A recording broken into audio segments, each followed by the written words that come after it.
Hi all, നമ്മൾ കഴിഞ്ഞ ദിവസം കോൺസ്റ്റിറ്റ്യൂഷനുമായി ബന്ധപ്പെട്ട മോക്ക് ടെസ്റ്റ് ചെയ്തിരുന്നു.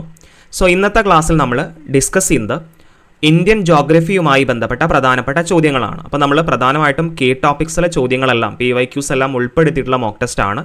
നിങ്ങൾ പഠിച്ചാൽ മാത്രം പോരാ, നിങ്ങൾ പഠിച്ചത് അപ്ലൈ ചെയ്യാൻ പറ്റുന്നുണ്ടോ എന്നുകൂടി നിങ്ങൾ ടെസ്റ്റ് ചെയ്യണം. അല്ലെങ്കിൽ നിങ്ങൾക്ക് എക്സാമുകളിൽ പല പ്രശ്നങ്ങളും നിങ്ങൾ നേരിടും. സോ അത് ലഘൂകരിക്കാൻ വേണ്ടിയിട്ടാണ് ഈ ഒരു സീരീസ് എന്ന് പറയുന്നത്. തീർച്ചയായിട്ടും എല്ലാവർക്കും യൂസ്ഫുൾ ആവും. അതുകൊണ്ട് എല്ലാവരും ആദ്യം തൊട്ട് അവസാനം വരെ കാണാൻ ശ്രമിക്കുക. അതുപോലെ തന്നെ നിങ്ങൾക്ക് ഈ മോക്ക് ടെസ്റ്റ് ലഭിച്ച മാർക്ക് നിങ്ങൾ കമൻറ്റ് ബോക്സിൽ രേഖപ്പെടുത്തുക.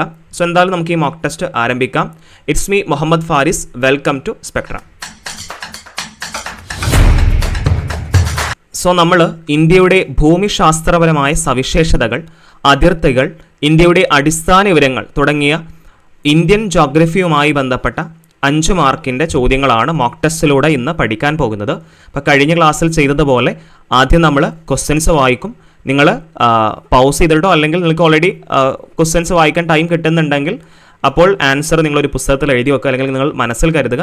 അതിനുശേഷം ആ ഒരു 10 ക്വസ്റ്റ്യൻസും വായിച്ചതിന് ശേഷം നമ്മൾ ബാക്കി അതിൻ്റെ ആൻസേഴ്സ് നമ്മൾ ഡിസ്കസ് ചെയ്യും. അതാണ് നമ്മുടെ ആ ഒരു മോഡസ് ഓപ്പറൻഡി എന്ന് പറയുന്നത്. അപ്പോൾ എന്തായാലും നമുക്ക് ക്വസ്റ്റ്യനിലോട്ട് കടക്കാം. ഹിമാലയൻ പർവ്വതനിരയെ സംബന്ധിച്ച പ്രസ്താവനകളിൽ ശരിയായത് കണ്ടെത്തുക. ഓക്കെ, അപ്പോൾ ഹിമാലയൻ പർവ്വതനിരയെ സംബന്ധിച്ച ഒരു സ്റ്റേറ്റ്മെൻറ്റ് ചോദ്യമാണ്. ഹിമാലയൻ പർവ്വതനിരയിൽ ഏറ്റവും ഉയരം കൂടിയ നിര ഹിമാദ്രിയാണ്. ലോകത്തിലെ ഏറ്റവും ഉയരമുള്ള കൊടുമുടിയായ മൗണ്ട് എവറസ്റ്റ് ഇന്ത്യയിൽ സ്ഥിതി ചെയ്യുന്നു.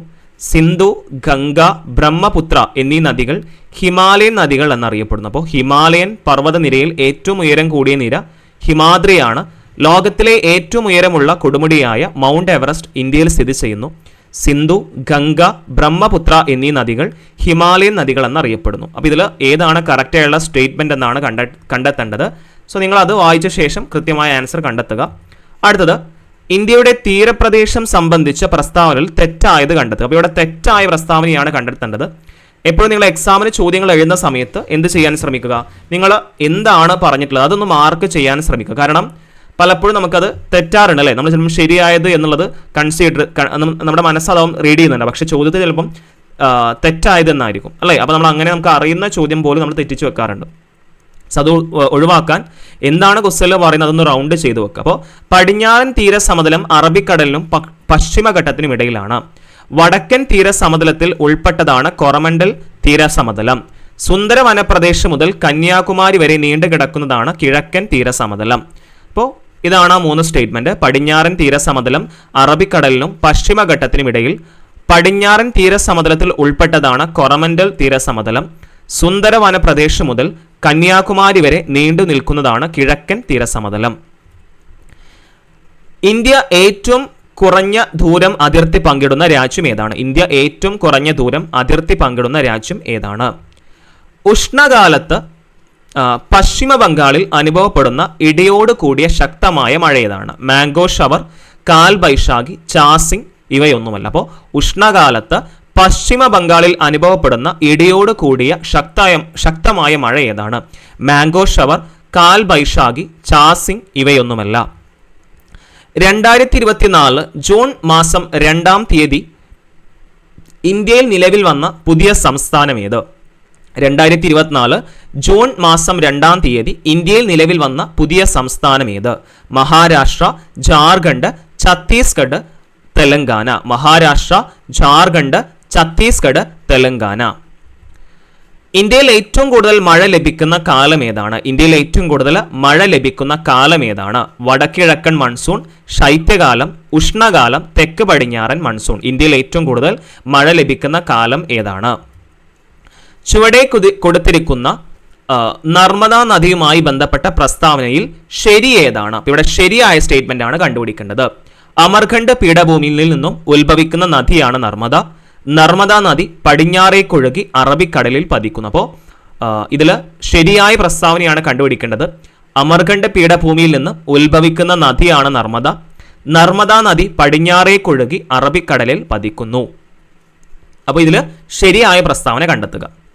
ഇന്ത്യയുടെ പടിഞ്ഞാറൻ തീരസമതലവുമായി ബന്ധപ്പെട്ട പ്രസ്താവനയിൽ ശരിയല്ലാത്തത് കണ്ടെത്തുക. അപ്പോൾ ഇവിടെ ശരിയല്ലാത്തതാണ് റാൻ ഓഫ് കച്ച് മുതൽ കന്യാകുമാരി വരെ. അപ്പൊ ഇവിടെ പടിഞ്ഞാറൻ തീരസമതലവുമായി ബന്ധമില്ലാത്ത പ്രസ്താവനയാണ് കേട്ടോ. ഇനി ഡെൽറ്റ രൂപീകരണം നടക്കുന്നു, കായലുകളും അഴിമുഖങ്ങളും നടക്കുന്നു, താരതമ്യേന വീതി കൂടുതൽ. അപ്പൊ ഇതിൽ ശരിയല്ലാത്ത പ്രസ്താവന കണ്ടെത്തുക. റാൻ ഓഫ് കച്ച് മുതൽ കന്യാകുമാരി വരെ ഡെൽറ്റ രൂപീകരണം നടക്കുന്നു, കായലുകളും അഴിമുഖങ്ങളും കാണപ്പെടുന്നു, താരതമ്യേന വീതി കൂടുതൽ. താഴെ പറയുന്നവയിൽ ഇന്ത്യയിലെ കിഴക്കൻ മലനിരകളിൽ ഉൾപ്പെടുന്നത് കണ്ടെത്തുക. താഴെ പറയുന്നവയിൽ ഇന്ത്യയിലെ കിഴക്കൻ മലനിരകളിൽ ഉൾപ്പെടുന്നത് ഏതാണ് കണ്ടെത്തുക.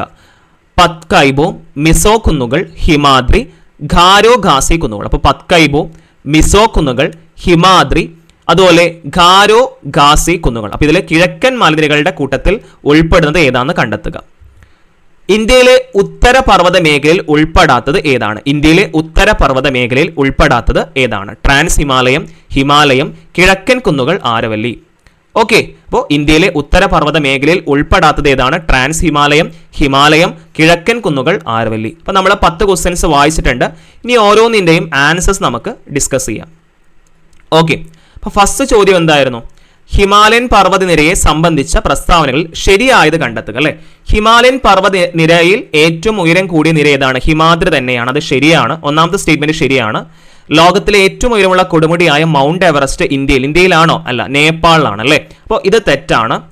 സിന്ധു, ഗംഗ, ബ്രഹ്മപുത്ര എന്നീ നദികൾ ഹിമാലയൻ നദികൾ എന്നറിയപ്പെടുന്നു. അത് ശരിയാണ്. അപ്പോൾ 1ഉം 3ഉമാണ് ഇവിടെ ശരിയായ പ്രസ്താവന. ഓപ്ഷൻ സി ആണ് കറക്റ്റ്. 1ഉം 3ഉം. ഇന്ത്യയുടെ തീരപ്രദേശം സംബന്ധിച്ച പ്രസ്താവനകൾ തെറ്റായത് കണ്ടെത്തുക. പടിഞ്ഞാറൻ തീരസമതലം അറബിക്കടലിനും പശ്ചിമഘട്ടത്തിനുമിടയിൽ. അപ്പോൾ പടിഞ്ഞാറൻ തീരസമതലം എന്ന് പറഞ്ഞാൽ കേരളത്തിന്റെ തീരസമതലം. അതെന്താണ്? അറബിക്കടലിനും പശ്ചിമഘട്ടത്തിനുമിടയിലാണ്. അത് ശരിയായ സ്റ്റേറ്റ്മെന്റ് ആണ്. ഇവിടെ തെറ്റായതാണ് കണ്ടുപിടിക്കേണ്ടത്. പടിഞ്ഞാറൻ തീരസമതലത്തിൽ ഉൾപ്പെട്ടതാണ് കൊറമന്റൽ തീരസമതലം. അത് തെറ്റാണ്. കൊറമന്റൽ ആണെങ്കിൽ കിഴക്കൻ തീരസമതലത്തിന് അതിൽപ്പെട്ടതാണ്. സുന്ദര വനപ്രദേശം മുതൽ കന്യാകുമാരി വരെ നീണ്ടു കിടക്കുന്നതാണ് കിഴക്കൻ തീരസമതലം. അത് ശരിയാണ്. അപ്പോൾ 1ഉം 3ഉം ശരിയാണ്. ഇവിടെ തെറ്റായതാണ് കണ്ടുപിടിക്കേണ്ടത്. അപ്പോൾ ബി ആണ് ആൻസർ ആയിട്ട് വരിക. ഇന്ത്യ ഏറ്റവും കുറഞ്ഞ ദൂരം അതിർത്തി പങ്കിടുന്ന രാജ്യം ഏതാണ്? അഫ്ഗാനിസ്ഥാനാണ്. അല്ലേ, ഏറ്റവും കൂടുതലാണെങ്കിൽ ബംഗ്ലാദേശും, ഏറ്റവും കുറഞ്ഞ ദൂരം അതിർത്തി പങ്കിടുന്ന രാജ്യമാണ് അഫ്ഗാനിസ്ഥാൻ. ഉഷ്ണകാലത്ത് പശ്ചിമ ബംഗാളിൽ അനുഭവപ്പെടുന്ന ഇടിയോട് കൂടിയ മഴ ഏതാണ്? കാൽ ബൈശാഖിയാണ്. അല്ലെ, കാൽ ബൈശാഖിയാണ് ഉഷ്ണകാലത്ത് പശ്ചിമ ബംഗാളിൽ അനുഭവപ്പെടുന്ന ഇടിയോട് കൂടിയ ശക്തമായ മഴയാണ് കാൽ ബൈശാഖി എന്ന് പറയുന്നത്. Okay, next. 2024 ജൂൺ മാസം 2-ാം തീയതി മുതൽ ഇന്ത്യയിൽ നിലവിൽ വന്ന പുതിയ സംസ്ഥാനം ഏതാണ്? ഏത് സംസ്ഥാനമാണ്?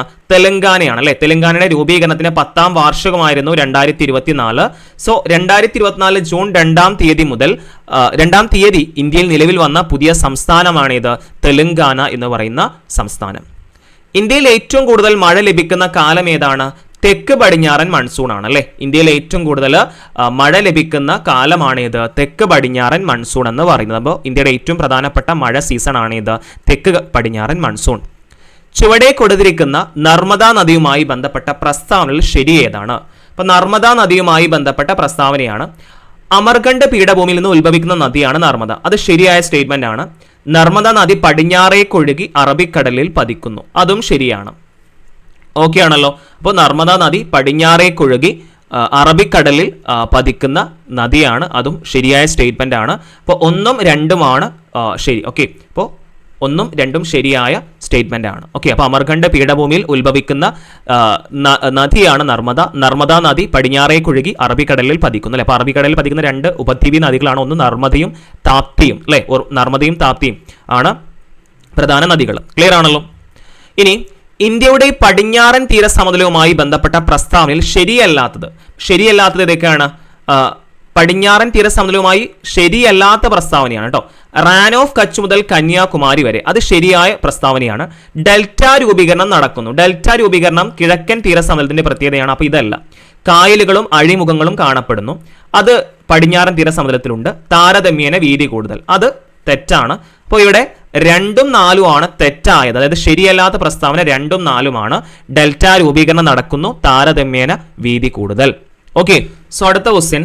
താഴെ പറയുന്നവയിൽ ഇന്ത്യയിലെ കിഴക്കൻ മലനിരകളിൽ ഉൾപ്പെടുന്നത് കണ്ടെത്തുക. ഏതൊക്കെയാണ്?